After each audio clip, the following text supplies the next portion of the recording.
Hare Krishna. Welcome to our brief lesson on Sanskrit vowels. We'll be going over their pronunciation and their transliteration according to the international standard. It'll take just a few minutes, so let's get started. There are 13 vowels in the Sanskrit language, and they are differentiated not only by their vowel sounds, but also by the duration for which they are sounded. Thus we have short vowels and long vowels. Hitting the precise vowel sounds makes all the difference in the quality of our Sanskrit pronunciation.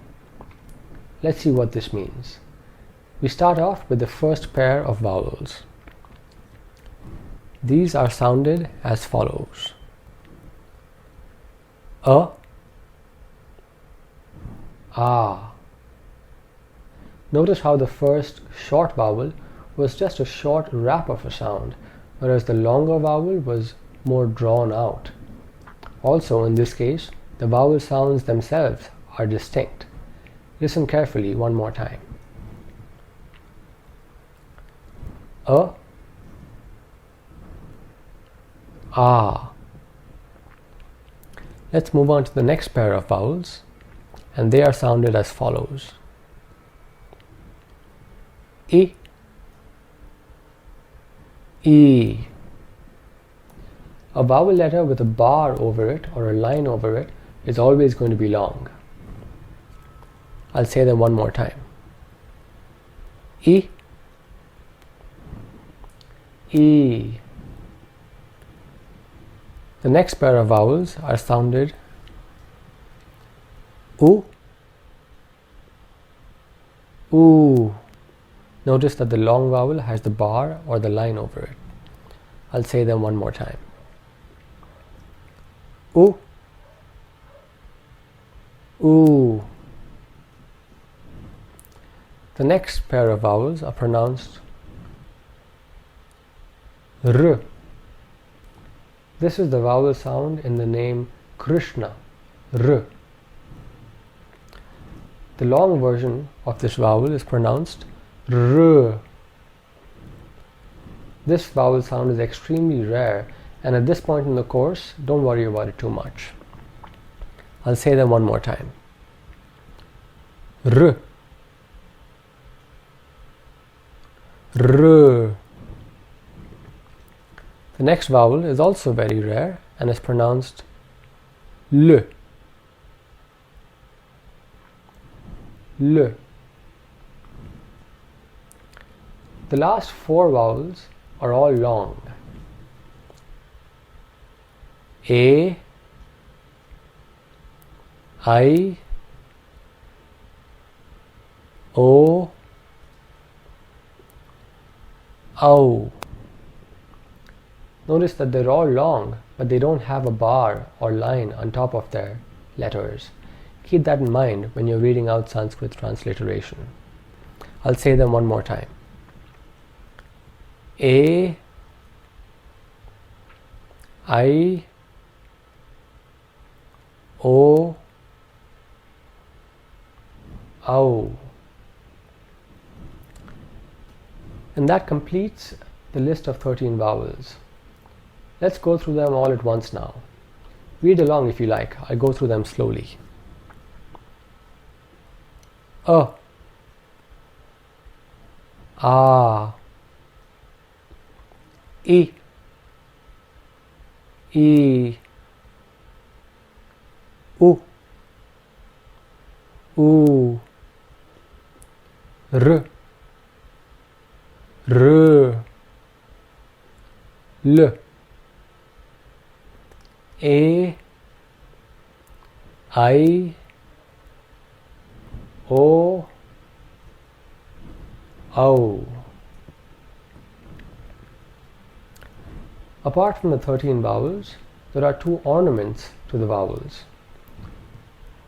The first is called the Anuswara. Anu means to follow, and Swara or Swara means vowel. So this literally means that which follows a vowel. The Anuswara is a nasal M sound similar to the M at the end of the English word some. Its exact nasal pronunciation actually differs slightly according to certain grammar rules, but at this point, for our purposes, we can pronounce it like a nasal M. So for example, we would pronounce balam and samsara. The second ornament is called the visarga, and this is simply an aspirate, where the breath is expelled in a very short burst along with the preceding vowel sound. Some examples to illustrate this are Shaktihi, Kamaha, Ubhayoho. Notice how the visarga always takes on the preceding vowel sound. Now let's go through a few examples to illustrate how to read these vowel sounds and how important they are in correct pronunciation. Let's start with this word. The way it's written right now, the two syllables in this word are bi and ja. Both the vowel sounds are short, so this word would be pronounced bija. However, if we made the second vowel sound long by putting a bar over the A, this word would now be pronounced bija.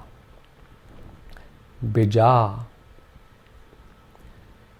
If we made both the vowel sounds long, this would be said as bija. Bija. And finally, if only the first vowel sound was long, this would be pronounced bija. Bija. And the word bija in Sanskrit means seed. So do you notice how much of a difference it makes to hit the right long and short vowel sounds? Let's try one more example. Komala. In this case, all three vowel sounds are long. The O is always a long vowel sound, and the A with a bar over it is a long vowel sound. So this word is pronounced Komala. In this case, we would say Komala. Komala. And finally, this would be pronounced Komala. Komala. The word Komala in Sanskrit means gentle. Let's try another example. Kumuda. Listen carefully to the difference between the short and the long vowel sounds. Kumuda. If both the first two vowel sounds were long, this would be said as kumuda. Kumuda. And finally, this would be pronounced kumuda. All three vowel sounds being short. Kumuda. Kumuda is a kind of beautiful flower. And let's try one last example. Sadhana. All three vowel sounds in this are short, so our three syllables are sa, dha, na. Sadhana. In this case, the three syllables are sa, dha, na. So this word would be pronounced sadhana. Sadhana. Sadhana. Sadhana. And finally, sadhana. Sadhana. The word sadhana in Sanskrit means spiritual practices. This brings us to the end of our short lesson on Sanskrit vowels. We hope you found this helpful.